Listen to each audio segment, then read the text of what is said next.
Et salut les cats, bienvenue sur le podcast de CAT, la carte au trésor. On se retrouve aujourd'hui pour un podcast un petit peu particulier puisqu'on va parler de Pixelborn. Alors Pixelborn c'est quoi? Pixelborn c'est un logiciel gratuit conçu par des fans qui nous permettait de jouer à Lorcana. Et pourquoi on en parle? Parce que Ravensburger a décidé de supprimer Pixelborn, d'interdire l'utilisation de ce logiciel. Alors pourquoi cette décision? Mais il faut savoir déjà que Pixelborn, c'était un logiciel qui n'avait aucune licence, aucun droit pour exploiter du coup le jeu Lorcana. C'est fait par des fans qui n'ont pas demandé l'accord de Ravensburger. Et à ce titre-là, en fait, Ravensburger a décidé de bloquer l'accès à cette application. Ce qui, d'un point de vue légal, est tout à fait acceptable et légitime. Mais du coup, si la légalité de cette décision-là ne souffre d'aucune contestation, quel impact pour les joueurs? Il faut savoir que les joueurs considèrent que c'est un peu un coup de poignard dans leur dos. Pourquoi? Tout simplement parce que la plupart des joueurs de Lorcana utilisaient Pixelborn en plus de jouer aux jeux de cartes physiques. Pixelborn, c'était une interface qui était très fluide, très colorée, très jolie, agréable à utiliser et à suivre. Et donc du coup, là, tout d'un coup, ils se retrouvent sans rien. C'est d'autant plus pénalisant qu'aujourd'hui, aucun substitut ne semble prévu par Ravensburger pour jouer en ligne à Lorcana. Là où Magic a Magic Arena, là où DBS a créé son application en ligne pour jouer à Fusion World, et là où les autres TCG comme Yu-Gi-Oh! Pokémon par exemple ont depuis très longtemps une version en ligne, là, a priori, on est joueur de l'Orcana, on n'a plus accès à du jeu en ligne. C'est dommage parce que Pixelborn en plus nous donnait accès à toutes les cartes sans avoir besoin de payer.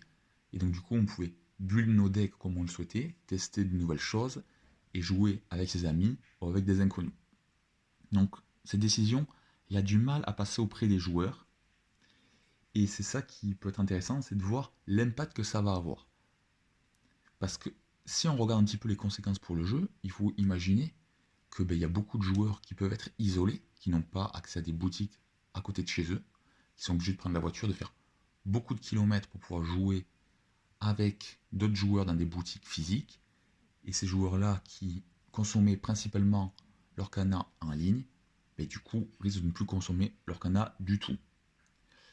Tous les joueurs compétitifs qui avaient tendance à s'entraîner avant les gros events sur leur cana, pareil, ne pourront plus le faire puisqu'ils n'auront plus accès à Pixelborn. Ils seront obligés de le faire en physique, avec des amis à eux ou en boutique. Même pour tester de nouveaux archétypes, en fait, ce sera difficile, vous serez obligé d'imprimer vos proxys, vous n'aurez plus accès à ce soft en ligne qui vous permet du coup de tester des choses à moindre coût et de manière très rapide.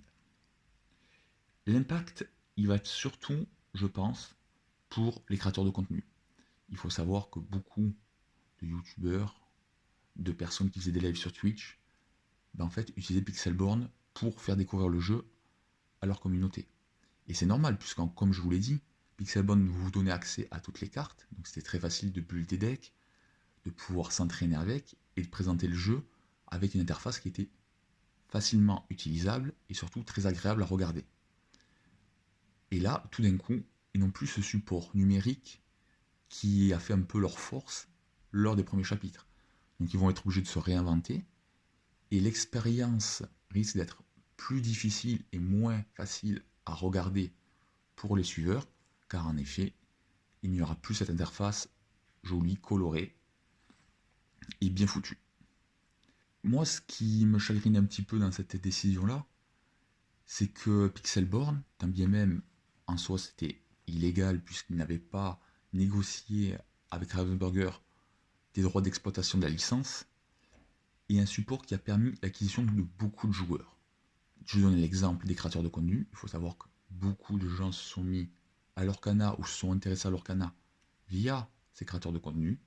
Beaucoup étaient des gens qui faisaient d'autres TCG, qui faisaient du Magic, peut-être du One Piece ou autre, et qui ont basculé sur Lorcana et ont proposé à leur communauté du Lorcana.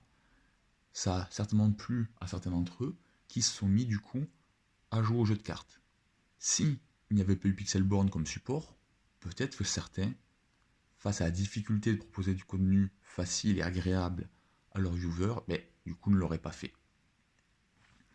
Il faut savoir aussi que c'est un jeu qui a supporté Lorcana pendant les périodes les plus compliquées. Rappelons-nous, chapitre 1, chapitre 2, énormément de ruptures de stock, très difficile d'avoir des cartes. Pour jouer en physique, c'était dur. Et là, en fait, avec Pixelborn, on avait réussi à continuer à jouer, à consommer le TCG. Il faut savoir que Pixelborn est sorti avant même l'arrivée du premier chapitre. Ça a permis du coup à beaucoup de joueurs de découvrir le jeu de cartes avant même que les cartes soient là, physiquement en main. C'est mon cas par exemple. J'ai découvert Lorcana via Pixelborn. L'expérience m'a plu. Et du coup, je me suis dit, je vais investir, je vais acheter quelques cartes et je vais essayer de me monter un deck. Beaucoup de gens ont certainement eu la même approche que moi. Des petits curieux qui ont voulu essayer le jeu avant sa sortie et qui ont été convaincus par le gameplay proposé par Lorcana, mais du coup aussi mis en évidence par Pixelborn. Et pendant cette période de plusieurs mois où le chapitre 1 et 2 étaient en rupture, là où les gens auraient pu se décourager et arrêter tout simplement les TCG, se disant, bon, à quoi bon, les cartes sont indisponibles, elles valent très cher parce que sur le marché secondaire de la revente, les prix s'enflamment, j'arrête de jouer à Lorcana. En fait, non, ils ont continué à jouer parce que tant bien même ils ne pouvaient pas jouer en physique, ils pouvaient continuer à jouer en version numérique. Le digital a beaucoup aidé Lorcana, je pense, à ses débuts. C'est mon analyse, je ne sais pas si elle est 100% juste, mais je pense pas être très loin de la vérité. Tous les joueurs isolés, du coup, peuvent se sentir lésés et quitter le TCG. Je ne le souhaite pas. J'espère qu'il n'y aura pas d'impact pour Lorcana et que du coup les joueurs continueront à consommer le TCG. Mais j'ai vraiment peur que les joueurs isolés qui n'ont pas de boutique à proximité de chez eux décident d'arrêter le jeu à cause de ça. Que certains regrettent cette décision et du coup se mettent un petit peu en retrait par rapport à Lorcana. Et tant qu'il n'y aura pas en effet de nouveaux logiciels, de substituts proposés par Ravensburger, du coup, un logiciel officiel, j'ai peur que les créateurs de contenu qui étaient là pour promouvoir le jeu, quelque part, qui permettaient à Lorcana de rayonner, du coup, ne puissent plus faire un contenu d'aussi bonne qualité, et que la communauté stagne et moins de nouveaux joueurs. C'est un vrai risque finalement, en fait, pour le jeu d'arrêter Pixelborn, parce qu'il y a beaucoup d'aspects négatifs, beaucoup de frustration qui créent pour les joueurs, mais à côté de ça, si on analyse aussi le point de vue de Ravensburger, ils sont dans leur droit. Aujourd'hui, le jeu se porte extrêmement bien. S'il y a des ruptures, c'est pas pour rien, c'est que les cartes se vendent. Elles se vendent très très bien. Il y a des gros événements qui ont lieu. Récemment, il y a eu un énorme event à Lille qui a réuni des milliers de joueurs. Ça a été un succès phénoménal. En tout cas, d'un point de vue communauté, puisque beaucoup de joueurs se sont déplacés. Il est évident qu'aujourd'hui, Lorcana n'a plus besoin de Pixelborn pour rayonner, pour pouvoir afficher des stats de tournoi, chose que faisait très bien d'ailleurs le logiciel, puisqu'il nous donnait accès aux decks les plus joués, à leur win rate, etc. C'était aussi un très bon support pour les grinders, pour ceux qui voulaient s'entraîner et perfer sur Lorcana. Pixelborn était excellent pour ça. Mais là, aujourd'hui, avec la scène compétitive qui se met en place, avec le nombre de joueurs, le nombre de collectionneurs, en effet, Ravensburger a certainement décidé que ce n'était plus nécessaire de laisser vivre cette application qui ne leur appartient pas, et donc a décidé de l'arrêter. Voilà, j'aimerais énormément avoir votre retour en commentaire, savoir comment vous vivez cette décision. Est-ce que vous la trouvez juste, injuste? Est-ce que ça va vous faire arrêter le jeu? Est-ce que ça va vous faire mettre en retrait? Ou est-ce que pour vous ça ne change rien? Vous allez continuer à consommer Lorcana de manière traditionnelle comme vous le faisiez avant? N'hésitez pas à commenter, à donner votre ressenti. Je répondrai à vos questions si vous en avez. Évidemment, likez, partagez. Nous, on vous dit à très bientôt pour un nouveau podcast. Ciao les cats.